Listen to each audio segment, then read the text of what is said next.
Mom demands that I pay off my creepy stepbrother's student debt, despite years of him bullying me. When I refused, things went south, resulting threats, hayment, and a confrontation at my brother's house. I, 29F, have an older stepbrother, Chris, 42M, who has been a nightmare since the day my mom married his dad. Let me give a bit of background. Our parents married when I was 4 and he was 17. Both our parents were widowed. After their wedding, we moved to the US since my mom had American citizenship through marriage. I was born in the US too, but after my dad died when I was 1, my mom and I moved back to Colombia. Stepdad got his residency through marriage and my stepbrother because he was a minor. My stepbrother wasn't a big fan of me. My only memories of him are just constant bullying. He would be left in charge of me since he was studying locally and lived with my parents, but mostly his babysitting really meant things like locking me in the guest bathroom or the shed outside. He would steal my lunchbox whenever he was the one who dropped me off at school. He even began to harm my pets. I have an old cat that has been with me for almost 22 years. He tried more than once to run her over with his car. My parents never believed any of it. He's the classic golden child. My mom absolutely wanted a son instead of a daughter, so my stepbrother took priority over me. The bullying just kept getting worse and creepier. He had this long key for the bathroom. The door was designed in case it got locked by accident. One could open them by inserting a long stick or key through a small hole on the outside. He would use it to walk in on me showering. My underwear would disappear sometimes and I know for a fact it was him. He also started taking pictures of me sleeping. One night I woke up to him taking care of himself next to me while I slept. I yelled obviously. My parents came over, but he wasn't in trouble. I was for tempting him. I was 14 when this happened. He was 27. No one helped me and he got bolder until he did something I am still in therapy for when I was 16. It got to a point where I called my biological half-older brother Sam, 48M and son of my biological father's first wife, to see if I could live with him and his wife, Sandy, during my last 2 years of high school. When Sam found out what was going on, he confronted my mom. My mom didn't care and just told him to take me so long he never asked her for money. Done and done. My brother and his wife became my legal guardians and took me in with my cat and the old family dog since I didn't trust leaving any living creature with Chris around. My parents never checked on me. My extended family from my father's side knew what happened and they immediately got together to ensure I could finish school well and go to college. I don't know my maternal family at all. Thanks to my paternal family, including Sam's mother and her family, I got my bachelor's and master's, no student debt, and work as a nurse practitioner. I still live with Sam, his wife, and their 2 kids, and I pay a small rent. Neither Sam nor his wife expected me to pay anything, but that's the least I can do for the 2 people who have taken care of me for 13 years. For anyone wondering why I didn't move, it's incredibly expensive where I live and Sam insisted I stay with them until I save enough to buy my own home. Things seemed okay until my mom messaged me recently. She had not messaged me since I was 18 when she told me she no longer had any responsibility to me. In this message, she sounded overly friendly, telling me how she missed me and asking how I was doing. I was a bit creeped out but decided to be nice, telling her about what I had done since leaving her care. She seemed very interested since apparently she knew I was a nurse, but not what kind I was. She began asking me about my salary. I didn't tell her anything about it, but that it was enough to pay the bills. My mom then began texting about Chris and how he was barely making any money due to his student debt. Apparently, Chris never finished a degree, jumping from career to career. He is now working in my stepdad's used cars business as a salesman, but most of his pay went to pay the substantial student debt he got over the year. I told my mom how sorry I was that Chris was having a hard time and wished him luck. That's when my mom finally got to what she wanted.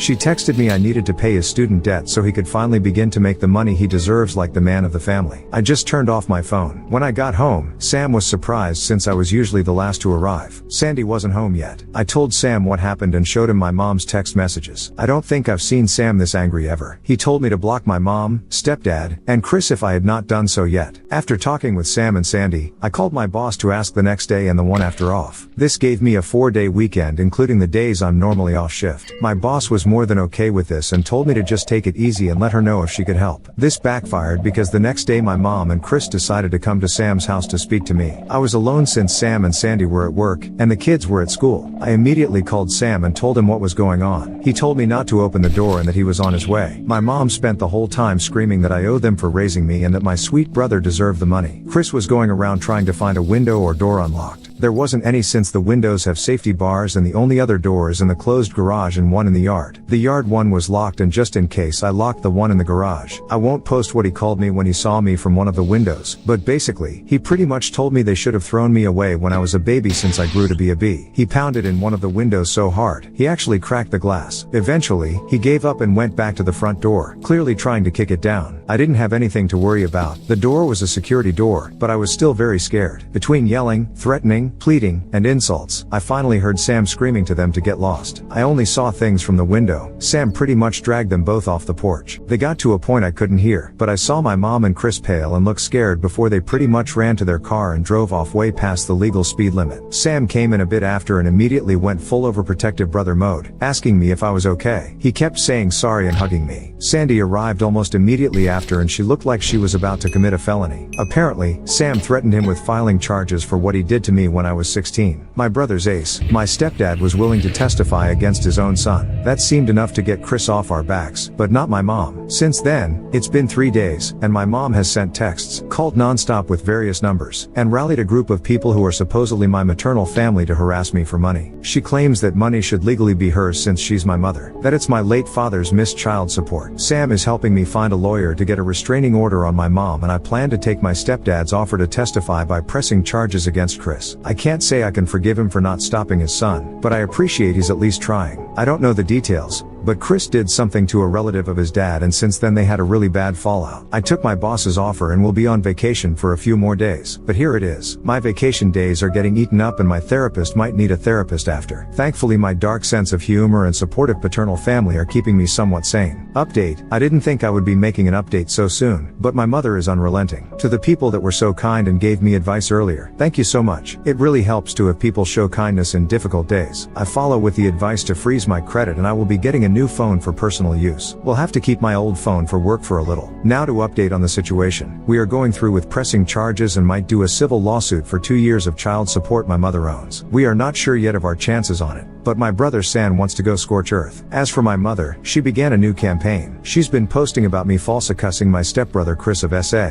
She's been accusing me of being a temptress that tried for years to sleep with my brother and even got a few relatives, who I just found out are my aunts, to join in saying they were witnesses. I never met these women in my life. My stepfather actually commented in her post saying my mom was lying and accusing his own son of being a pedo. That's how I found out what was the big fallout between them. Stepbrother went after one of stepfather's nieces. I don't know the girl's age, but she has to be about my age if I'm thinking of the right person. If not, she's younger than me. A lot of my biological father's relatives have also gone into social media to call out my mother, saying she had always claimed she was an orphan and had no family, while now she has 3 sisters. It's a mess. I'm just watching for now and being a stay-at-home aunt. My nephews love it since we go out after they finish homework for crazy shenanigans. My boss has helped me with some paperwork for leave of absence and I should be off for about 6 weeks. After I'll be mostly working from home for a few weeks. Not the greatest update, and to be sincere, things are not fun, but it's nice to spend time with the kiddos at least. Also, forgot this. No, my mom is not likely sleeping or in a relationship with my stepbrother. Some people had mentioned this. My mom always wanted a son. I was a disappointment because I was born a girl. She treats my brother like he's her real son, and I think she truly loves him as a mother. She made sure to tell me how disappointing it was for her when I was born. Update 2. So, this might be my last update on the mess with my mother and stepbrother since we're finally starting the legal fights, but I finally had a good laugh. In my previous posts, I haven't said a lot about my biological father. He died when I was 1 year old, so I never really met him. I have one picture of him holding me when I was an infant. I mostly know him from stories from his family. What I do know is he was a man of means. He had a lot of assets that he had carefully divided in his will. Not like so rich I'll never have to work type. Just rich enough that I would be able to live comfortable so long I worked and did right by my finances. I was not aware he had made sure to leave me with anything. Neither did my half-brother Sam, his son with his first wife. I'm the daughter of an affair partner turned second wife. My understanding was that anything I inherited was wasted by my mother to buy things for her predator stepson Chris, who she prefers to me. He was my abuser growing up.